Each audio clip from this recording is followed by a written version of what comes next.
Success is the degree to which I love. I mean, it sounds simple, but it really, the measure of everything to me at the end of my life will be how I loved.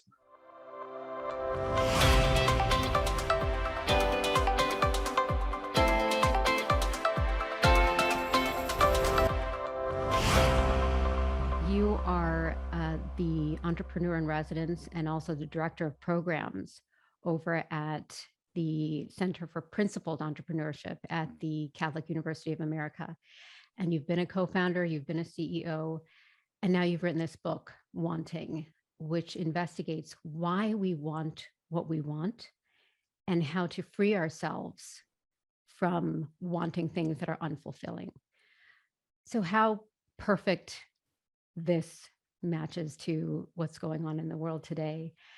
And you said in your book, you said it's deceivingly difficult to figure out why you want certain things and strive for certain achievements. So hard that few people even dare to ask this question. You did, and hence this book. And I'd love to maybe start out by having you tell us the journey that sparked your desire to write this book. Maybe starting out maybe from NYU to the point that you were sitting with a glass of wine and realized that your deal with Zappos was falling through. Well, it's funny. I was reflecting on your podcast, and Calm and Free is a perfect way to sum up my journey, because I was not calm, and therefore I was not able to actually create the space that I needed to understand what was going on in my life at that particular time. So the two things go hand in hand. And one way to understand it would be that I had certain things that really animated me in my childhood. I think I have to go way back, way before NYU, to sort of see the things that made me come alive and sort of sparked my creativity, gave me joy and fulfillment, my ways of expressing love. A lot of those things had somehow just vanished. They were taken from me in some way during my college years and shortly after college and in my early days as an entrepreneur. I lost myself in looking around me, and I felt unmoored from any kind of solid ground, solid place to understand who I was better. And unfortunately, self-discovery is not part of what most children get in the American education system. I certainly didn't get that. I didn't even have any tools. So it took me, having founded a few companies, which, when I am honest with myself, I had hindsight bias about why I started the companies, right? I believed that I was doing these sort of great, noble things. But I had sort of a moment in my life in my late 20s where I had a business deal totally blow up in my face. And it caused me to step back, really. I mean, it was a great blessing in disguise to step back and sort of realize that I was actually really glad that the deal blew up, because I viewed it as a gift and an opportunity for me, quite frankly, to just be quiet and still and calm for once in my adult life, at least, and to reflect on the things that had been driving me, the things that had been motivating me, because I wasn't happy, even though I'd had financial success. And I didn't want to just continue to repeat the cycle. And in doing that, the first thing that I realized was that I was constantly chasing sort of external models of success, and ones that I frankly didn't even care about. The things that would happen that would lose meaning for me the day after they happened. For instance, I was named a top 25 entrepreneur in a magazine, and the satisfaction that came from that lasted one night, and then it was gone. And I could give you a bunch of little examples like that, little things that I was chasing. And I realized that, what is this really all about? What am I actually after or pursuing here? Is it an quote exit? Is it, financial freedom? What is it? And the answer was no, really, to all of those things. There was something more, and I was trying to find meaning in my work, and I wasn't able to find the kind of meaning that I was really seeking. And that sort of takes me to that place. As you said, I was sipping a glass of wine in an Italian restaurant in Las Vegas after this big deal had fallen through. And I was stunned for a bit, but the first wave of emotion that swept over me was freedom.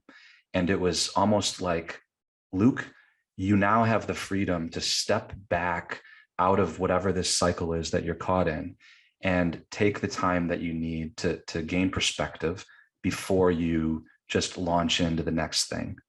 And that was the best thing that ever happened to me.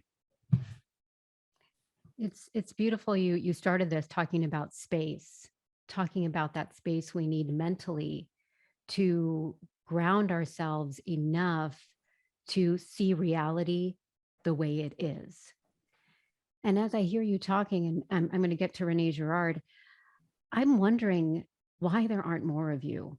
Why do you think people have a hard time understanding that they're not fulfilled? Why do you see a lot of entrepreneurs stuck in this merry-go-round? Does it take complete failure to come to that realization? But also failure oftentimes doesn't create that. That's a great question. And I think it comes down to there's not a lot of models for that, quite frankly. Yeah. And, as I realized that I felt very alone in thinking about some of these things, and I sat in the tension of being alone, which is a very important thing to do in general, to just sit in the tension, to sit in the loneliness. And what I realized is that, well, I wasn't the only one that was feeling these things, that was feeling like I was on this somewhat unsatisfying treadmill. I knew that other people were, but that nobody felt like they had permission to talk about these things. Yeah. This is 2008. Twitter had already launched, and curated lives and social media were already a thing. Yes. And I realized that there was something powerful in giving people permission to talk, to be vulnerable, frankly, especially as a man.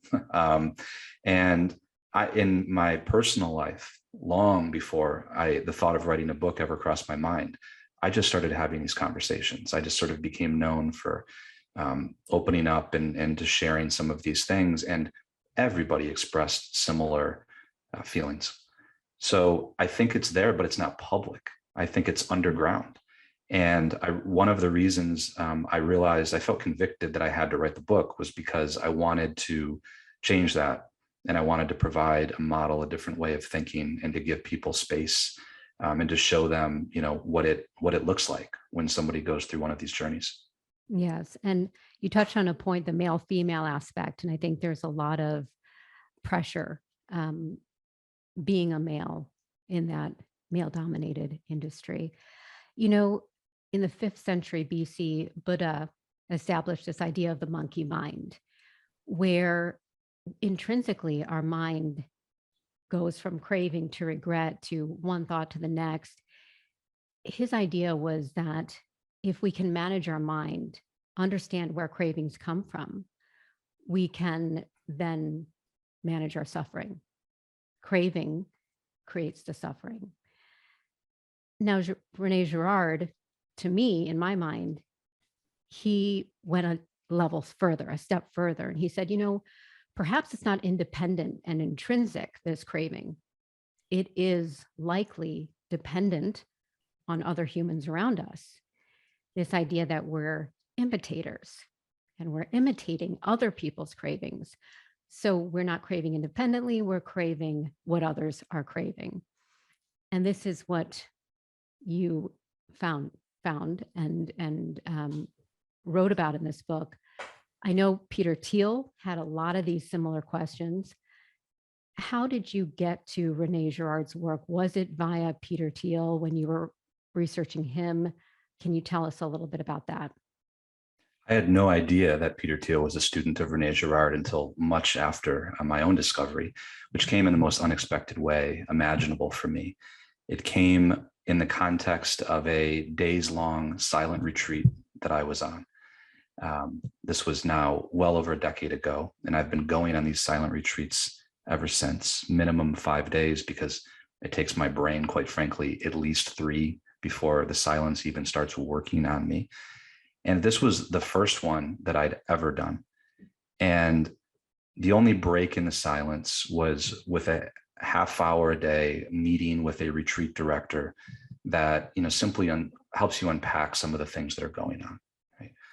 And this retreat director assigned me some texts that were sort of very Girardian in nature, where mimetic desire was sort of a key theme, but these texts didn't explicitly say it. And I came to find out, and he assigned me the same ones every single day. I was like the guy in the movie that has to go back down the mountain and like carry a bucket of water back up, and he can't figure out why he can't move on to the next thing. That was me. And I found out later that this retreat director was familiar with Rene Girard and his idea of mimetic desire. And I think he had diagnosed in me that this was something that I was struggling with in my life, and eventually sort of shared Girard's thought with me and encouraged me to dive deeper into it. And I read everything that I could get my hands on, and it was very apparent to me that mimetic desire, the idea that I may have been imitating the desires of other people unconsciously without knowing it. These are everybody from my classmates at NYU to other entrepreneurs that were in my little, very small ecosystem in Silicon Valley and in Vegas, and chasing things and adopting their desires almost by contagion, not in a free, conscious nature. And I only saw that in hindsight. And I wanted to make sure that moving forward, I simply had more agency and more freedom to choose. Because I think freedom is a really critical word here. It's the word that runs throughout my entire book. And something that was very important to me in my entrepreneurial life, because I became an entrepreneur, right, because I was seeking for freedom to craft a certain kind of lifestyle. Yeah. And it was jarring for me to realize that I felt less free than ever as I was the founder and CEO of my own company. Yeah, beautifully said.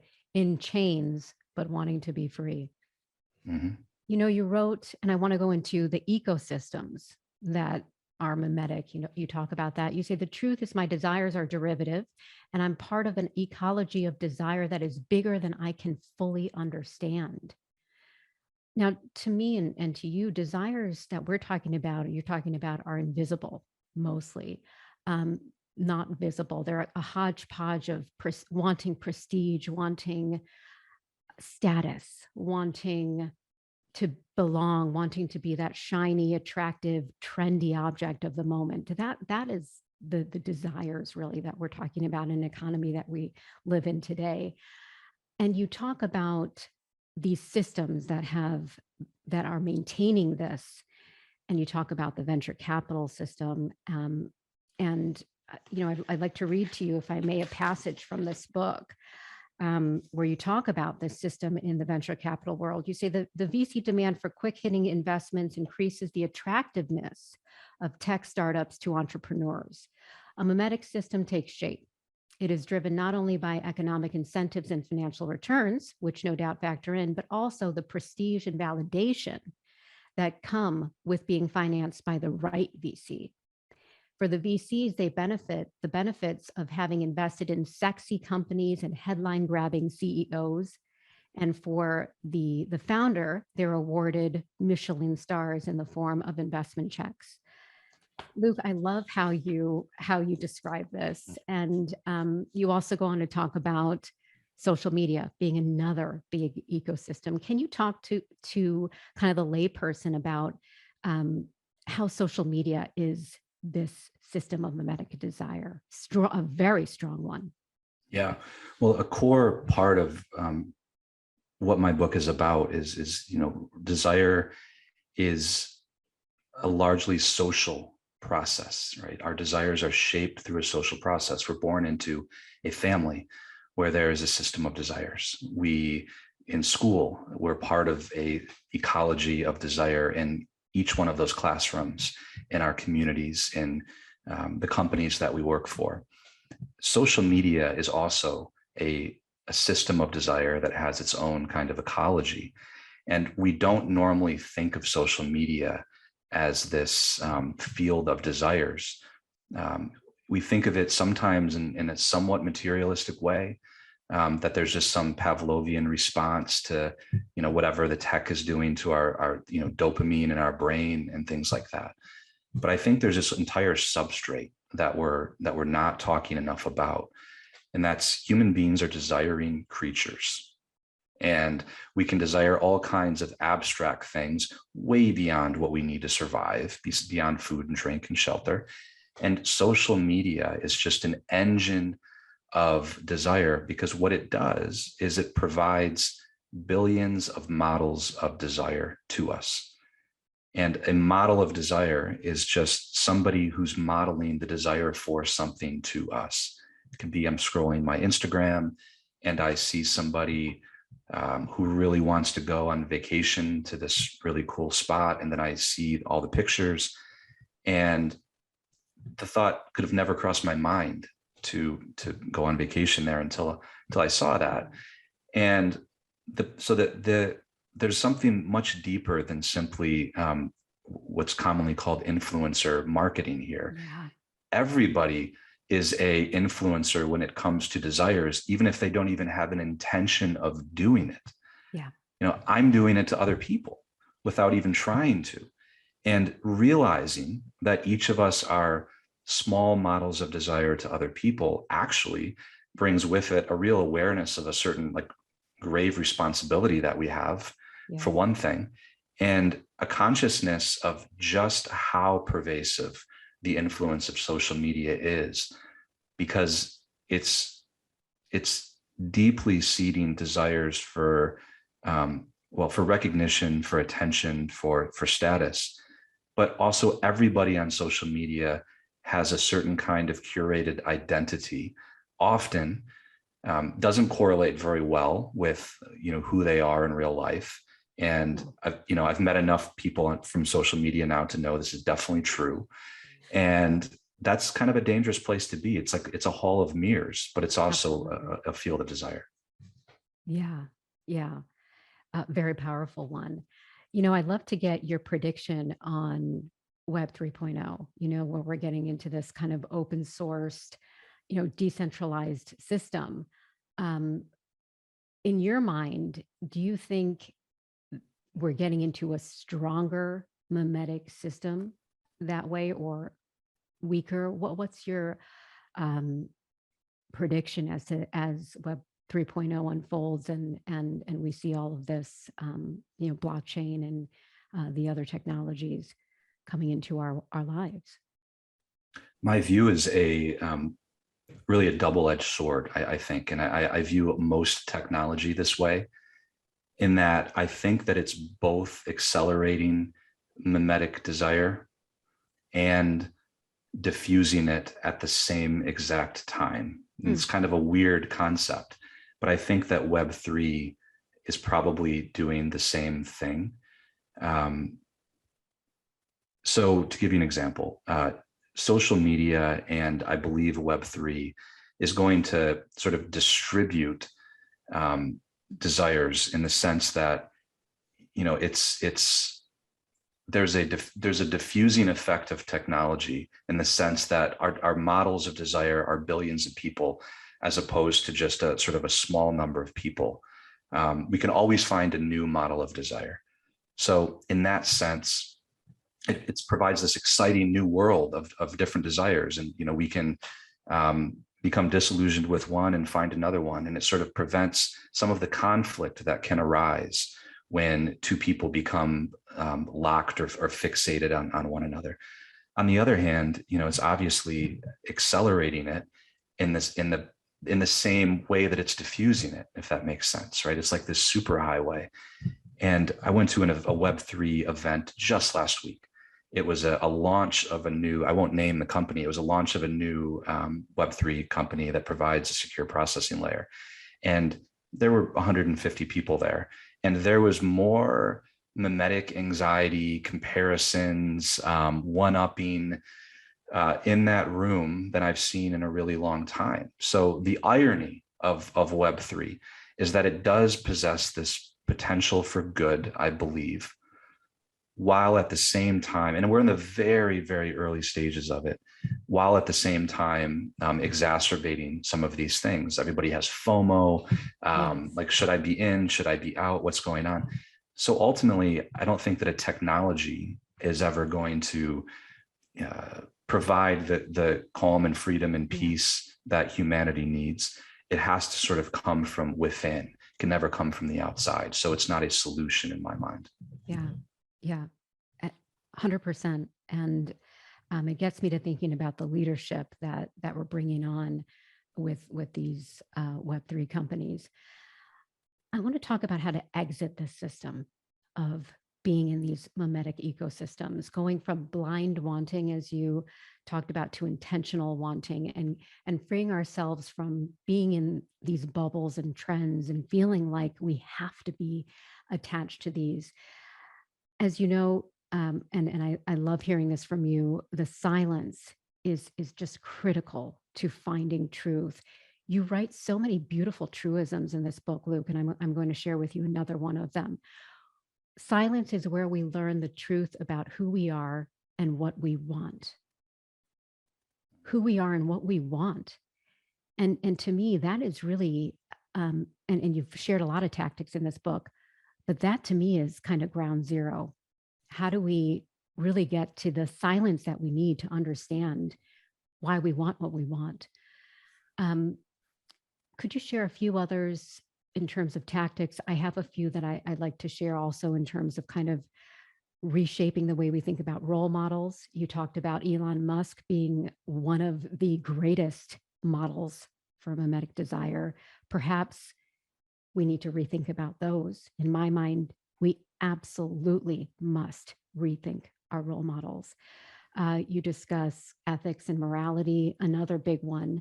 With the vanishing of organized religion, we are in a vacuum without a compass, without a moor. There are a few others, if you could kind of share with us how you see, and you've talked about in the book, that we can free ourselves from this and be intentional in our wanting. Well, thank you. Parker Palmer is a writer that has this beautiful line regarding silence. And he says something to the effect of, before I can tell my life what I want, I have to listen to my life telling me who I am. And it's very difficult sometimes to listen to our own lives and to listen or even hear our own desires. And I'll start with the silence and why I emphasize this, because I talk about discernment and the importance of discernment in the book. And discernment is a little bit different than decision making. I view sort of discernment as, when rational facts can't necessarily help you choose between option A or option B. A lot of things in life are like this, right? There's two potential, love interests in my life, and I can weigh all of the rational sort of different things and features about each of these people. But at the end of the day, it requires some level of discernment, which is self-knowledge and knowing others and knowing myself to help me understand which of those relationships to enter into. And often the discernment can't happen unless we make space for the silence. And the first time that I ever actually did this, desires bubbled up to the surface that I had never given time to listen to. Things that, I have desired since I was a child, that are a really authentic expression of who I am. Like me as a really creative person that needs an outlet to express himself. Yeah. It's why writing a book, it makes me very happy. That is one that I had buried in my college years and after my college years. And, I was the CEO and the COO and the accountant. I was everything in the early days of my company. And some of that work made me miserable. I didn't have a creative outlet, and I couldn't figure out why I was becoming so disengaged. And it wasn't until I allowed or gave oxygen to those desires to bubble back up to the surface and break through and say, hey, Luke, remember me? Like I've always been with you, but you've really ignored me. So the silence has been really, really key.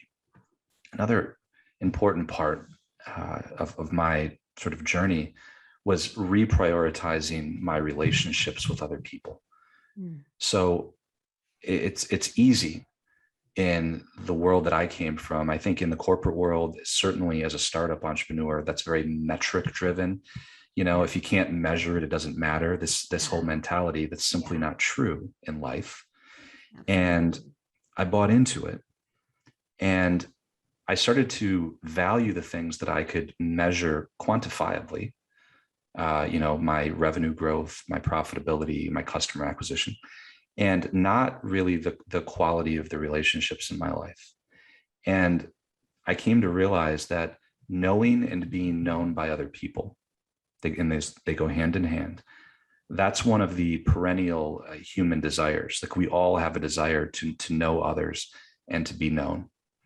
And when I started to invest in that and really taking the time to ask people about their lives and what they wanted and engage in these kinds of conversations, it really led to my own self-understanding. There was sort of a going out of myself, and that led to a greater awareness of who I was too. And one of the stories and examples I tell in my book is this exercise of asking people about times in their life when they were engaged in just deeply satisfying actions that brought them a sense of really deep and enduring joy and peace. I love it. And because those are a key to understanding something important about yourself. Like, what is it about those things that brought you an enduring sense of peace, whereas other achievements brought you a temporary sense of satisfaction? So distinguishing the enduring from the temporary is key.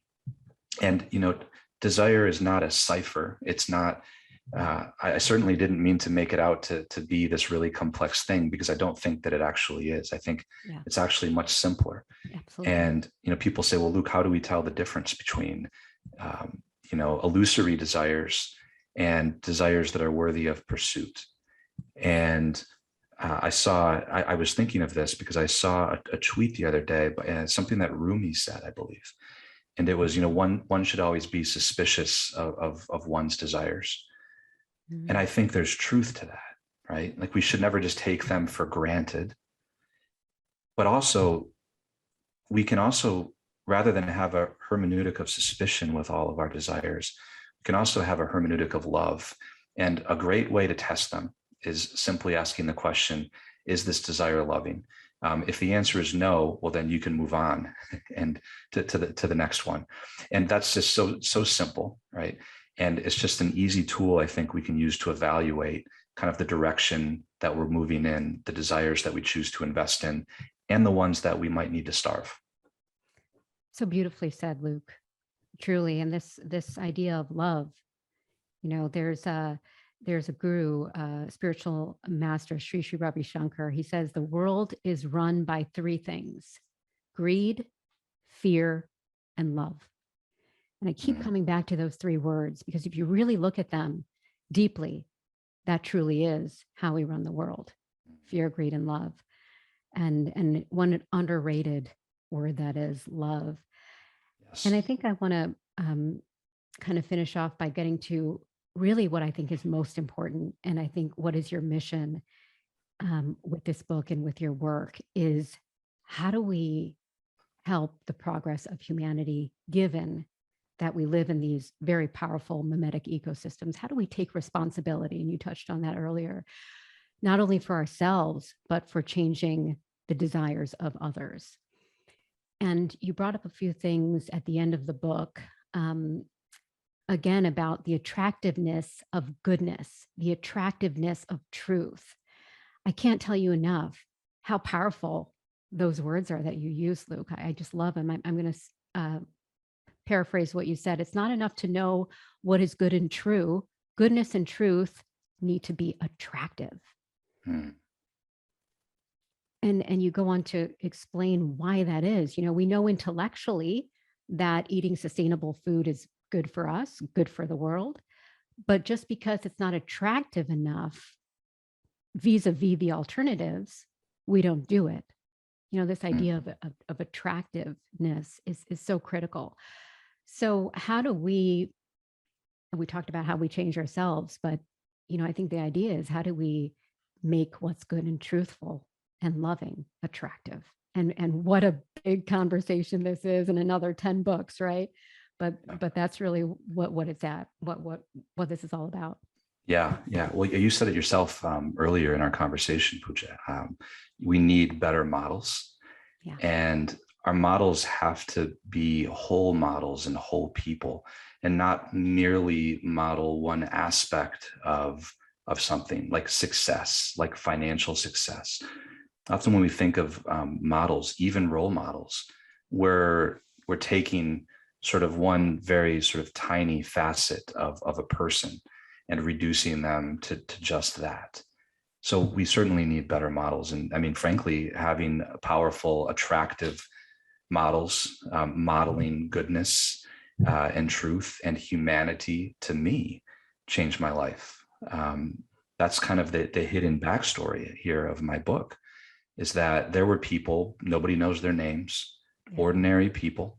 One of them was my attorney for my company, who was just an incredibly gracious, competent, professional partner at his law firm, cheerful. And I started to ask myself, well, I've just been surrounded by a lot of people in my little circle that are chasing some totem of status or success. And, here's somebody that has something, and I don't know what it is, but, there's clearly he had life balance that I didn't have.